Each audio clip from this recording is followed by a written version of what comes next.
podcast. Conhecimento que sai de dentro das paredes da escola e chega até você. Hoje as alunas Manuela Vicentini e Maria Júlia Monteiro conversam com Dilermando Chaves sobre medicina e curiosidades sobre anestesia. Oi, eu sou a Manuela Vicentini, do primeiro ano do Colégio Portinari Pretoriano. Oi, eu sou a Maria Júlia Monteiro e sou aluna do Colégio Portinari Pretoriano. E hoje a gente está aqui com o Dr. Dilermando para falar sobre medicina e curiosidades sobre anestesia. Você quer se apresentar? Sou o Dr. Dilermando, sou médico anestesista. Sou formado há 22 anos, 20 anos de anestesia. Trabalho aqui na Santa Casa de Avaré. O que te motivou a escolher medicina? Na verdade, a minha trajetória é engraçada, porque eu não queria ser médico.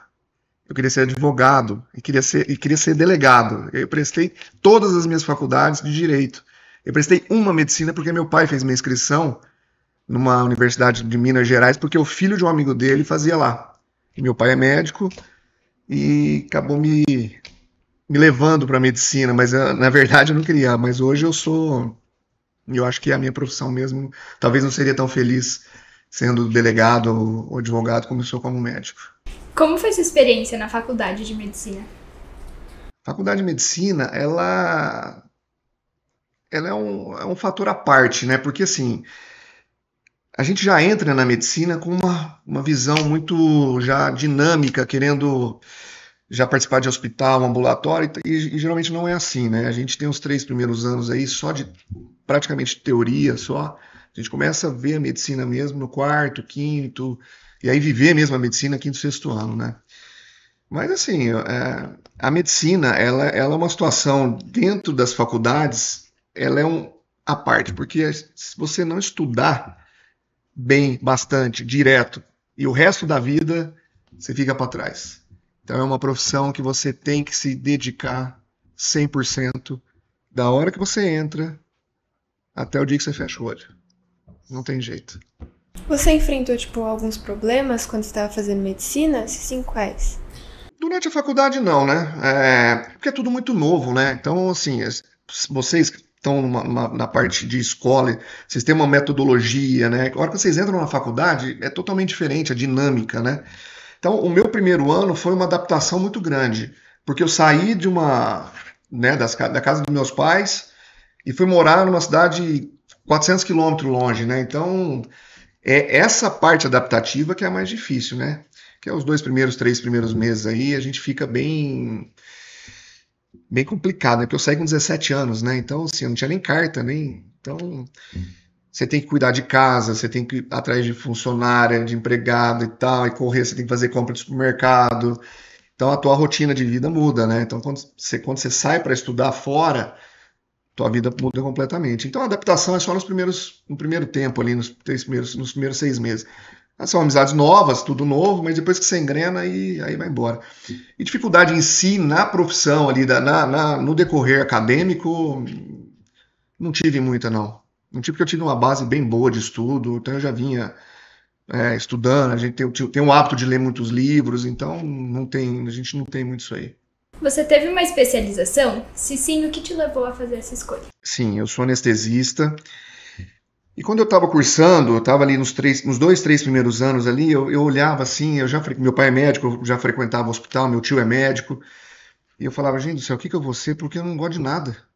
Eu não gosto de cirurgia, não gosto de ser cirurgião, eu não gosto de ver parto, eu não gosto de ortopedia, o que eu vou ser?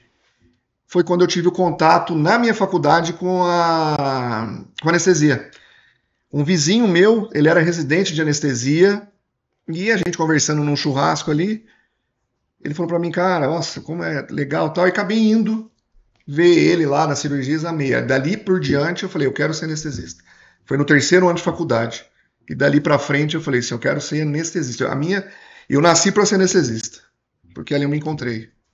Qual que foi a experiência mais marcante que você teve fazendo residência, estágio?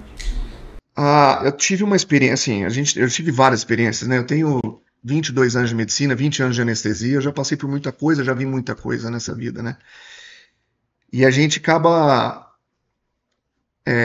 não absorvendo muito, né, as coisas que acontecem, porque senão a gente acaba ficando doente, né? Mas teve uma situação que me marcou muito a minha carreira, demais, assim, quando eu lembro, eu me emociono um pouco, porque foi quando eu tava aqui em Avaré, então uns 15 anos mais ou menos atrás, 12, 15 anos atrás, eu tava para sair do plantão, era em torno de 5 horas da tarde mais ou menos, o cirurgião me ligou, falou, Germano, eu tô com uma urgência aqui, tô com uma menina de 9 anos aqui, com uma sequela, ela é sequelada de paralisia cerebral, e eu tô com o abdômen agudo, eu preciso entrar pra cirurgia, tá chocada, tá entubada, enfim.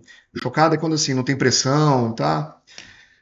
E aí eu tava no estacionamento, voltei para o centro cirúrgico, ela subiu do pronto-socorro, era uma menina que pesava em torno acho que de 28 quilos, ela era toda atrófica, com os braços todos atrofiados, todas as perninhas todas atrofiadas, e ela tinha sido violentada pelo padrasto. E ela teve uma laceração profunda entre o ânus e a vagina, que lacerou toda a pelve dela e ela teve uma perfuração intestinal.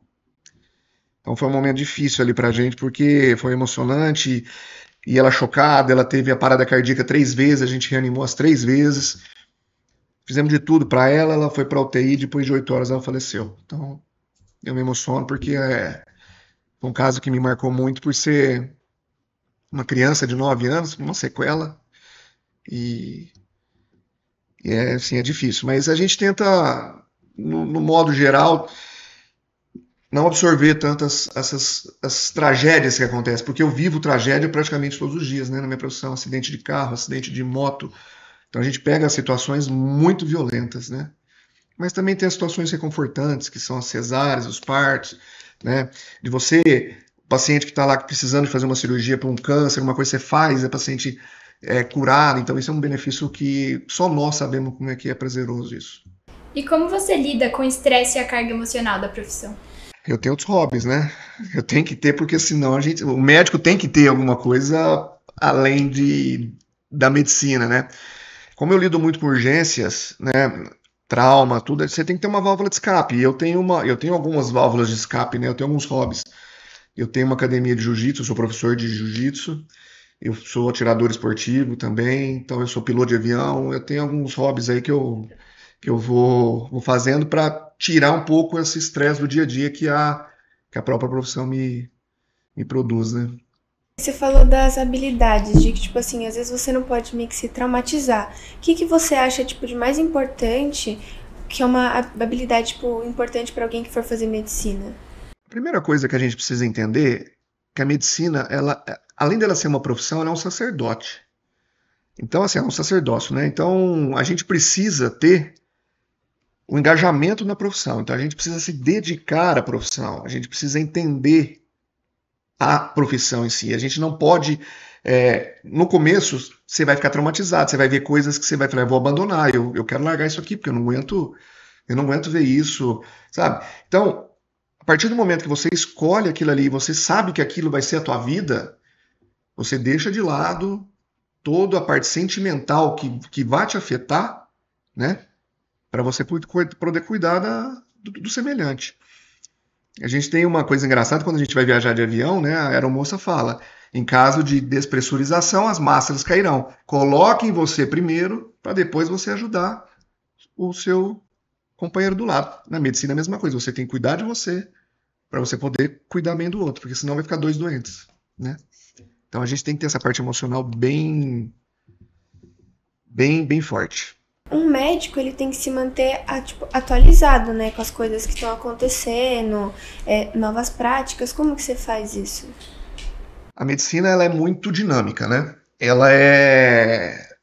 A todo momento, ela tá surgindo coisas novas, né? Quando eu comecei na anestesia, eu me formei em 2002, comecei a residência em 2003, eu usava um tipo de anestésico, que é chamado o etrano e o alotano, que se a gente usasse o alotano no intervalo de 48 horas no mesmo paciente, vamos supor, se o paciente operasse numa segunda, precisasse operar numa quarta, com anestesia geral, ela poderia desenvolver uma hepatite medicamentosa, quase 30% de chance de desenvolver. Então, assim, e isso foi evoluindo, né? Depois já passou para uns outros anestésicos, já foi melhorando. Hoje a gente trabalha praticamente com anestesias venosas totais, a gente quase não usa o inalatório. Então a recuperação é muito mais rápida, aquela ressaca que tinha de ficar dormindo, acordando demorado, praticamente hoje é inexistente. Na minha época não tinha ultrassom para fazer bloqueio de nervos periféricos, né? A gente fazia com agulha e seringa anestésico. Você tinha que saber exatamente onde estava a anatomia, onde passava a artéria, onde passava o nervo, onde passava a veia, para exatamente você entrar com a agulha lá. Hoje, a gente usa ultrassom. A gente tem um ultrassom que a gente passa, acha as estruturas e vai e injeta exatamente ali. Então, é uma evolução, né? E isso é uma contínua, né? E a gente teve um salto, né? Dentro de aí, uns 10 anos, 15, 10 anos aí, muito grande, principalmente na anestesia. Tem um salto enorme. Que conselhos você daria para quem está pensando em entrar na medicina? Dedicação. Dedicação. Se não tiver dedicação, vocês não conseguem ser um bom profissional, né? Estudar bastante, ler bastante, né? Hoje vocês têm a vantagem, que a gente, na minha época eu não tive essa vantagem, de ter essa acessibilidade aí na parte de telefone, de tablet, né? Essa parte digital. A gente, para poder buscar conhecimento, eu tinha que ir à biblioteca, né? Para poder ler muito. Por isso que a gente tem o hábito, nós mais antigos, temos o hábito muito de leitura, porque nós tínhamos que buscar o conhecimento em livros. Hoje, vocês não conseguem correr, né? Vocês não vão em biblioteca, porque muitas vezes nem tem. Vocês têm acessibilidade tudo no telefone, ali digita, tá, anestesia, pum, sai tudo que vocês precisam saber, né? A gente tem que tomar cuidado, porque tem muita coisa que não é dentro da internet, tem coisas que prestam e coisas que não prestam. Mas é dedicação. Basicamente, vocês se dedicarem. A medicina, igual eu falei, ela é uma dedicação exclusiva na profissão de vocês. Tem que ser uma dedicação exclusiva. Não pode parar de estudar, tem que correr atrás de congresso, curso, e sempre ir buscar. E, principalmente, ter amor ao próximo, querer ajudar. É isso, independente de qual área que vocês forem fazer. Como você tinha falado da anatomia, que você tinha que, tipo, ficar sabendo de tudo, onde estava cada coisa, qual, tipo, é um maior benefício que você acha e desafios do uso da inteligência artificial. Hoje a inteligência artificial, ela é uma realidade muito, assim, tá batendo na porta, né? Isso não só da medicina, né? Isso de todas as profissões. E a gente sempre fala que a inteligência artificial vai acabar com bastante especialistas aí, né? Vai afetar muito algumas áreas da medicina. Mas é o caminho, não tem jeito, né? É evolução, né? Quando eu comecei, na minha residência, nós estávamos começando a fazer cirurgia por videolaparoscopia, que é aquele que você faz 4 furinhos, coloca os trocáteros e vai manuseando. Isso era raríssimas pessoas que faziam, né? Hoje a gente faz de rotina. Hoje praticamente quase não se opera vesícula com cirurgia aberta. A gente já faz mais por vídeo, né? Na minha época não tinha ultrassonografia. Hoje a gente tem. Não tinha estimulador de nervo. Hoje a gente tem. Então a evolução ela é benéfica, não tem jeito. E a inteligência artificial ela vai dominar. E quem não tiver por dentro vai ficar para trás. Qual foi a maior lição que você aprendeu na sua residência? Nossa, eu não tinha muito tempo para aprender lição, porque eu trabalhei na minha residência igual um condenado. Eu trabalhei muito, porque nós éramos, a minha residência eram 3 hospitais, e nós éramos em 7 R1 e 4 R2, porque 3 desistiram, não aguentou e desistiu. Então a gente trabalhou muito. Então, e eu tinha 2 anos para aprender anestesia, então eu me dediquei assim, muito. E ali eu aprendi, né, a lição que eu tive, que é o seguinte: a gente muitas vezes, não que a gente minimiza um pouco, porque a gente vai caindo na rotina. Toda a nossa vida é feita de rotina. Qualquer profissão, você tem uma rotina. A minha rotina é acordar cedo, vou para o hospital, anestesio, volto para casa, amanhã mesma coisa. E o que eu aprendi é que todo paciente é um paciente novo. Todo paciente ele precisa de atenção, todo paciente ele precisa de carinho, todo paciente ele vai precisar que você perca ali 1 segundo da sua vida para conversar com ele, pegar na mão dele, né? Nós tivemos uma experiência de uma colega que estava nervosa no parto e aí a anestesista pegou na mão dela. Então, são momentos que ficam gravados na cabeça, né? Então, isso eu tirei de lição. Não é mais um paciente, é o paciente.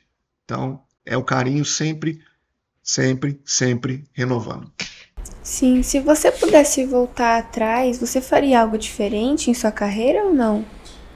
Não, eu acho que eu eu aproveitei bem tudo que eu tive que aproveitar, eu fiz uma excelente residência, que é o que manda dentro da medicina, é assim, vocês vão ter uma possibilidade, um leque de faculdades para vocês prestarem. Vocês vão ter tanto faculdades federais quanto faculdades particulares. Na minha época, as universidades federais, estaduais eram assim, de ponta, eram as melhores que tinham. E as faculdades particulares eram uma ou outra que eram faculdades excelentes. Hoje a gente viu que deu uma desbalanceada um pouco. Por quê? Falta de investimento, corrupção, falta de verba. Quantas vezes a gente passa por um problema com hospitais da região aqui que são federais, que não tem verba, que suspendem cirurgias porque não recebem verba. Sobrecarrega nós aqui. Sobrecarrega o sistema. Então, assim, quando vocês forem escolher a universidade que vocês forem prestar, veja, né, como que ela está financeiramente, como que ela está se portando, como que ela está se formando os médicos. Pergunta para as pessoas que estão saindo da faculdade, e aí, teve dificuldade? Como é que são o nível dos professores? Como que não é?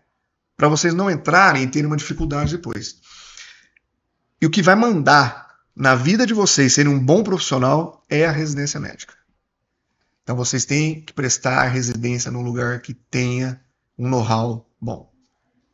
Então não adianta vocês serem médicos e não terem uma residência. Vocês vão ficar aí patinando, vai ficar dando plantão. Óbvio, a gente precisa de plantonista, mas vocês vão ficar dando plantão, e não vai conseguir desenvolver uma capacitação melhor, né? Então, forma-se e preste uma residência médica. Quais avanços na área médica você espera ver nos próximos anos?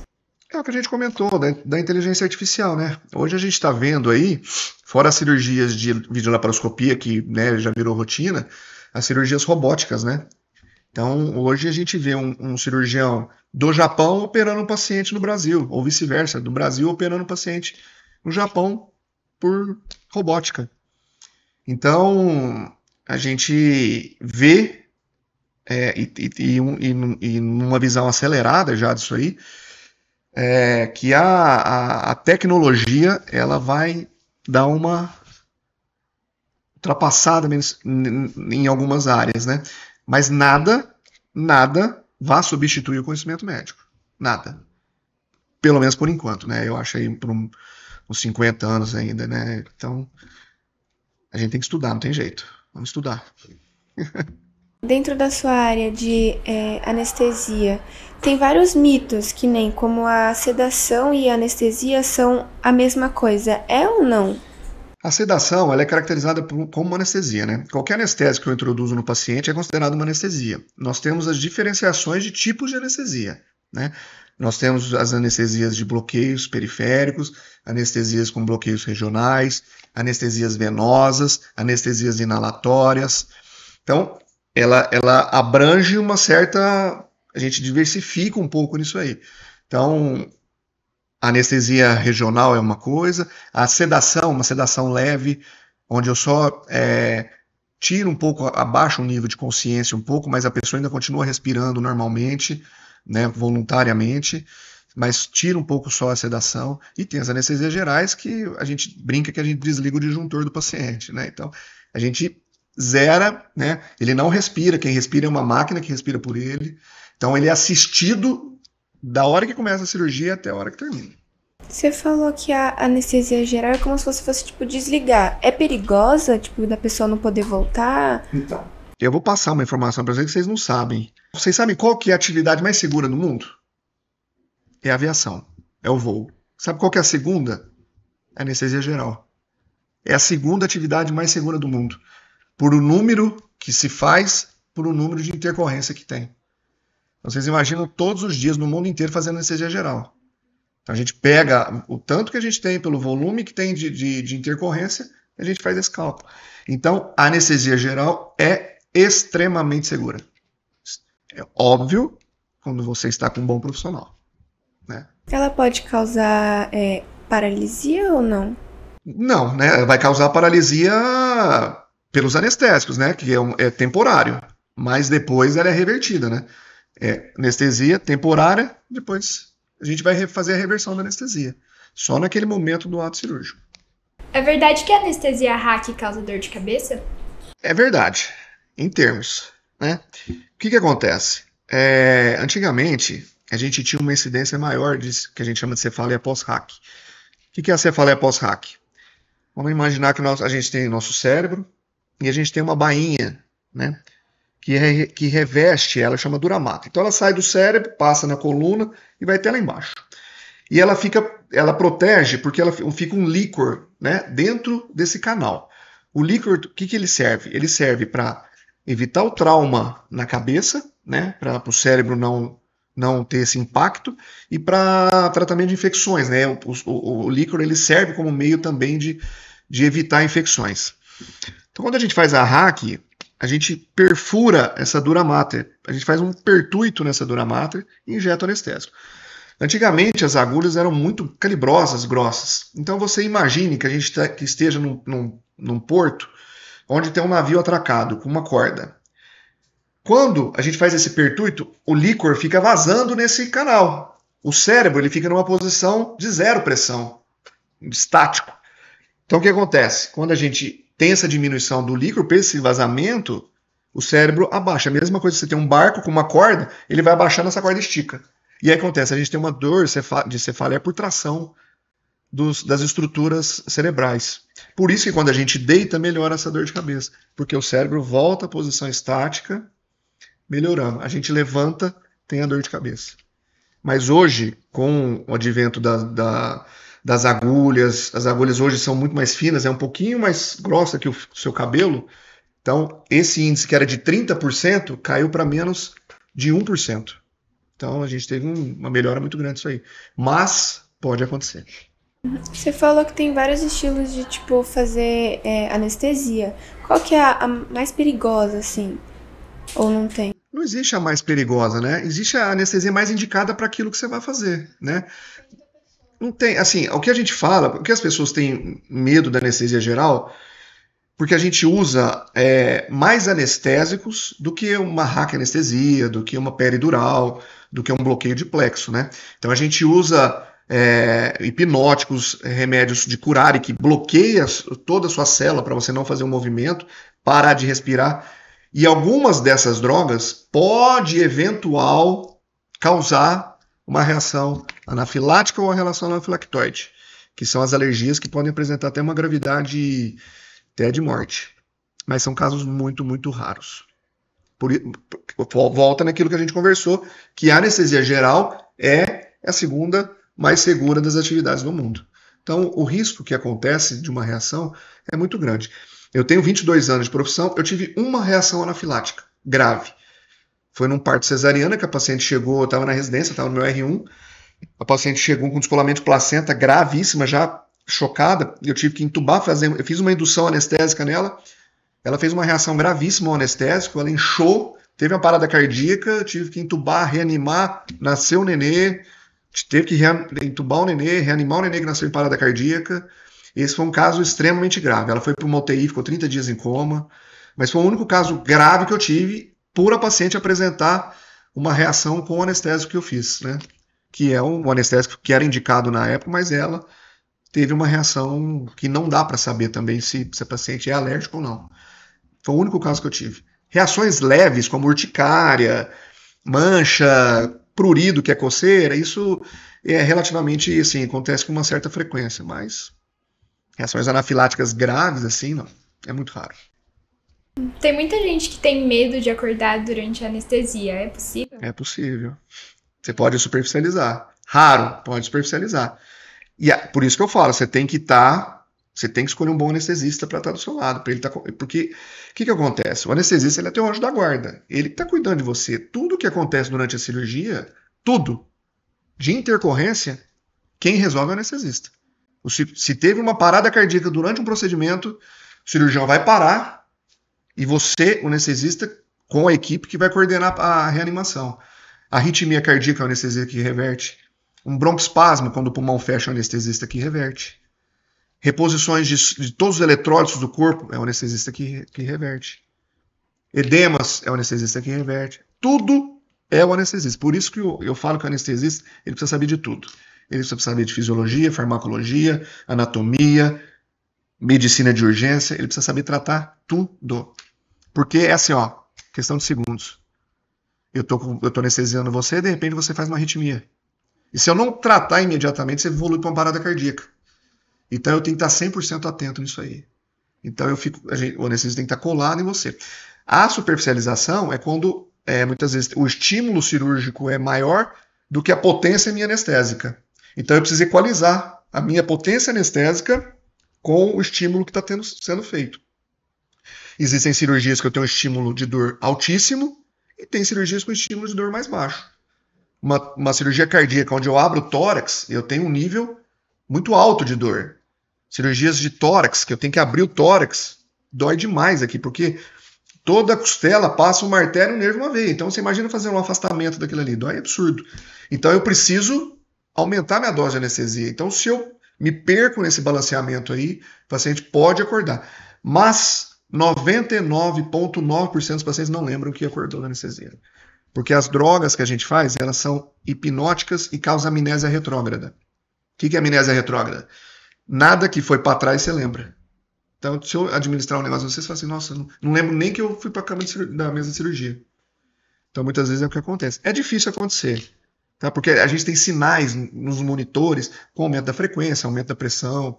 Então, a gente sabe quando o paciente está superficializando. A gente tem os monitores, que a gente faz monitor cerebral, que a gente consegue ver tudo isso aí também, né? Então, hoje, assim, é praticamente impossível acontecer. Mas, dependendo da situação, pode acontecer. Eu lembro de um vídeo que eu vi, eu não sei se era verdade, do moço falando que ele tava fazendo uma cirurgia e aí ele acordou durante a cirurgia, só que assim, não viram que ele tava acordado e ele meio que não conseguiu avisar que ele tava acordado, ele tava sentindo. Como que você consegue ver? Tipo, pelo batimento? Eu tive 2 casos desse. E não eu como anestesia, eu tive assim, da presença. Eu tive, porque eu estava anestesiando, eu era R2 e eu estava com o meu R1 numa cirurgia cardíaca. E uma em Avaré, com uma colega minha que teve aqui também. Todos ambos em anestesia geral, com máximo de doses de anestésico, porque uma cirurgia cardíaca a gente usa remédios, as doses altíssimas, né? Porque para tudo, né? Para coração, para tudo. E os 2 casos, os pacientes estavam acordados, eles não sentiam dor, mas eles ficaram acordados durante o procedimento, e a gente não tinha alteração de frequência cardíaca, a gente não tinha alteração de pressão, a gente não tinha alteração de nada.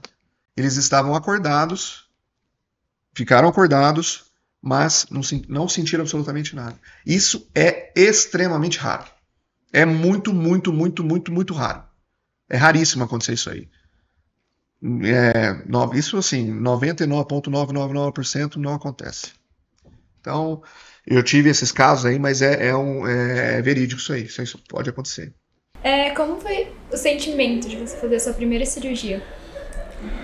Primeira anestesia para cirurgia. Assim, você fica muito tenso, né? Você fica nervoso, porque a primeira hack minha lá, eu lembro que eu tremia mais do que... Nossa senhora.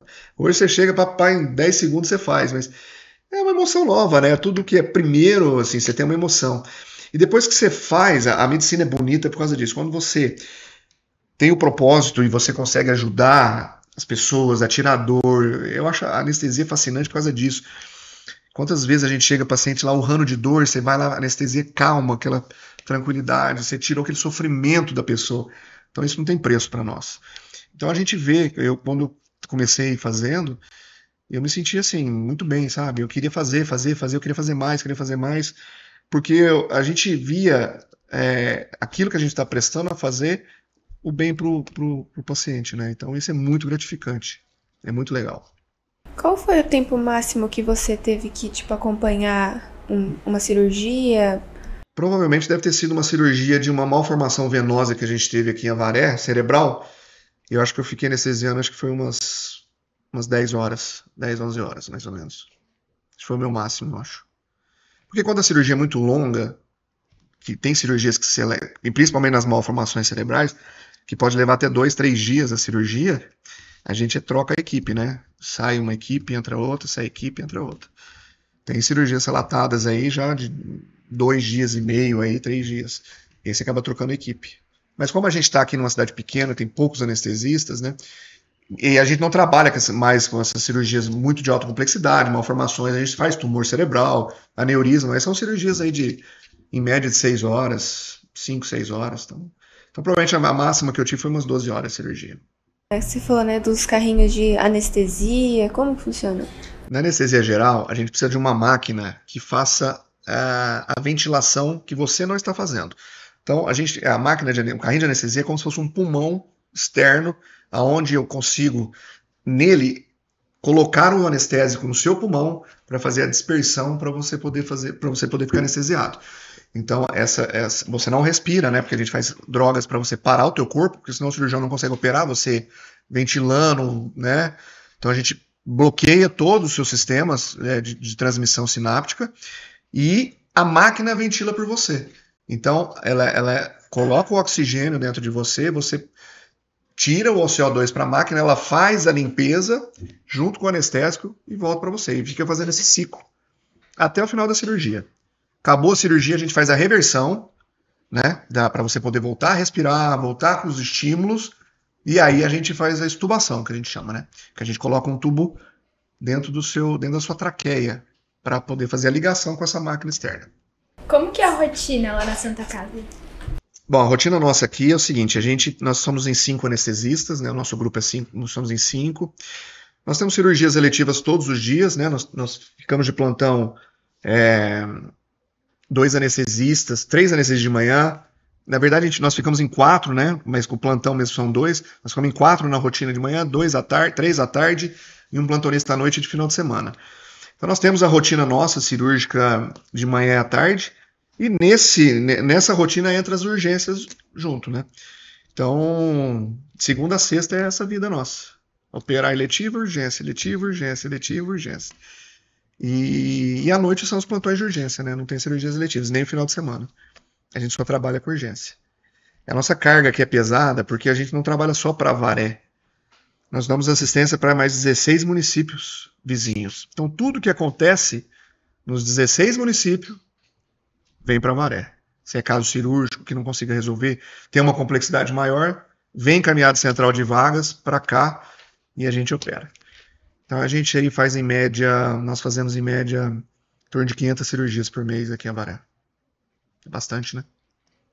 Esses pacientes são mais, às vezes, de acidente de carro, como moto, ou é tipo cirurgia que eu não sei muito explicar, mas é tipo de você fazer igual você falou, tipo alguma coisa de dentro que você tem que abrir. Cirurgias, assim, depende do que o paciente precisa. Vamos supor, Avaré e região tem um alto índice de acidente de moto. Então, praticamente chega um acidente de moto para nós aqui. Ou é fratura de perna, joelho, tornozelo, antebraço, úmero. Chega todos os dias. Isso acaba sendo uma urgência, né? A gente precisa operar. Traumas, acidente de carro, a gente tem bastante. Abdômen agudo, que a gente fala aqui. O que é abdômen agudo? Quando acontece alguma coisa dentro da barriga que não seja fisiológico, uma torção de intestino, uma perfuração intestinal, uma apendicite, entra tudo numa urgência. Um traumatismo craniano que a gente precisa abrir para fazer uma drenagem cerebral, né? Então, isso entra tudo no rol dessas cirurgias de urgência, que a gente está apto para fazer. Chegou, a gente faz. Então, e Avaré, ela é uma cidade com alto índice de trauma. Então, assim, tem muito acidente de carro, muito acidente de moto, e tem muita facada aqui na região nossa.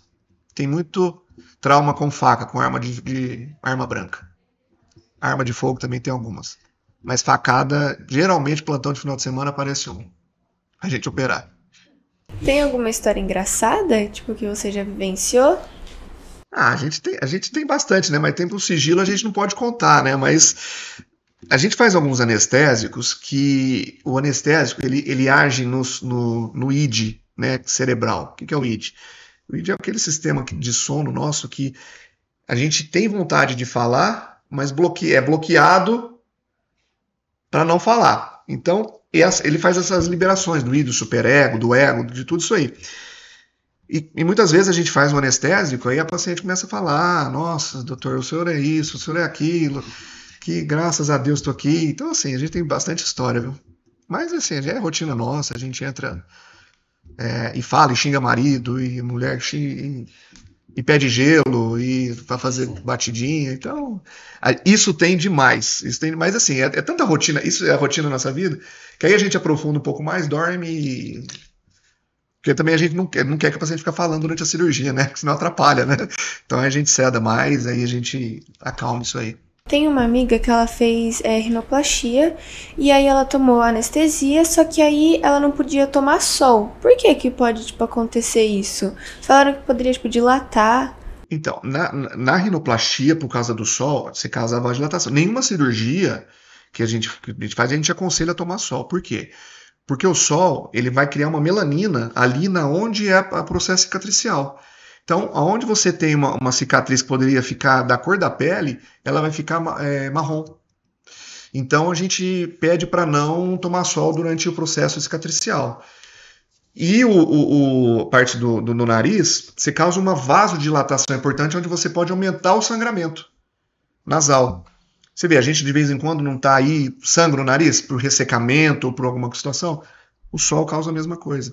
Ele aumenta, dá uma vasodilatação, porque você está com o processo cirúrgico ali todo, né? Você mexeu em todas as estruturas, você rompeu algumas veinhas, então você precisa esperar esse processo cicatricial.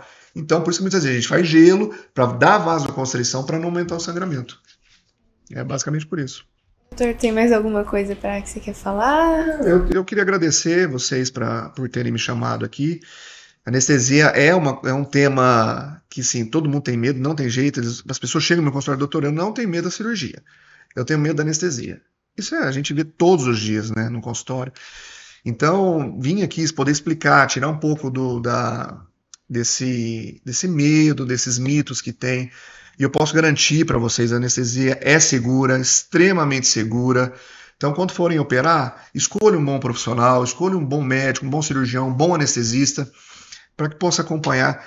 A nossa Santa Casa aqui é uma Santa Casa hoje referência entre as Santa Casas do Estado e do Brasil, em relação a materiais, em relação a tudo de moderno. Hoje, o que a gente usa de anestésico aqui é o mesmo que é usado no Einstein, no Sírio-Libanês, é a mesma coisa. Então, a gente não tem déficit em relação a isso aí. A gente tem mesas cirúrgicas de última geração, focos de LED de última geração. Acabamos de adquirir um ultrassom novo agora para fazer só bloqueio de plexo. Então, assim, a gente aqui não tem, porque muitas vezes tem um preconceito, né? Ah, não quero sair e tal. Mas eu posso garantir para vocês, estou há 20 anos aqui em Avaré, minha filha nasceu aqui, a minha esposa operou aqui, eu operei aqui quando eu precisei. Então, eu posso garantir para vocês, Santa Casa é uma referência para todo mundo, para todos os avarienses. Podem vir fazer aqui, podem operar sem tranquilidade. Tem excelentes cirurgiões, excelentes anestesistas. Então, não fiquem com medo. E a anestesia é muito, muito, muito, muito segura. Muito obrigada, né, por ter aceito o nosso convite e muito obrigada a todos que assistiram. Gostaram? Então compartilhem o conhecimento e sigam nossas redes sociais. Facebook, Portinari Colégio. Instagram, Colégio Portinari Avaré. Canal do YouTube, Portinari Avaré. E o Spotify, Podcast. Até o próximo podcast.